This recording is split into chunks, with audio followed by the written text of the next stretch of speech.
حدیث نبوی صلی اللہ علیہ وآلہ وسلم۔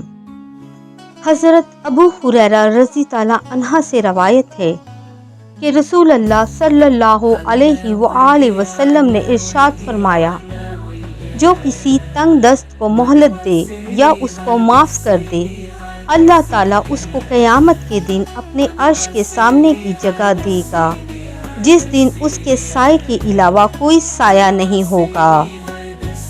حدیث پاک میں ارشاد ہے، صدقہ کر کے اپنے اور اپنے رب کے درمیان تعلق پیدا کرو، تمہیں رزق دیا جائے گا، تمہاری مدد کی جائے گی اور تمہارے نقصان کی تلافی بھی کی جائے گی۔ رسول اللہ صلی اللہ علیہ وآلہ وسلم نے فرمایا، جس نے کسی مسلمان کی پردہ پوشی کی، اللہ تعالیٰ قیامت کے دن اس کی پردہ پوشی کرے گا۔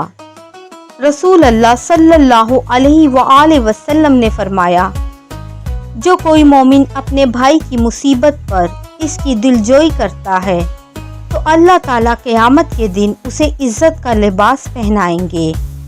حضور صلی اللہ علیہ وآلہ وسلم کا ارشاد ہے کہ جو تم میں سے عاجز ہو رات کو محنت کرنے سے اور بخل کی وجہ سے مال بھی نہ خرچ کیا جاتا ہو، یعنی نفلی صدقات، اور بزدلی کی وجہ سے جہاد میں شرکت نہ کر سکتا ہو، اس کو چاہیے کہ اللہ کا ذکر کثرت سے کیا کرے۔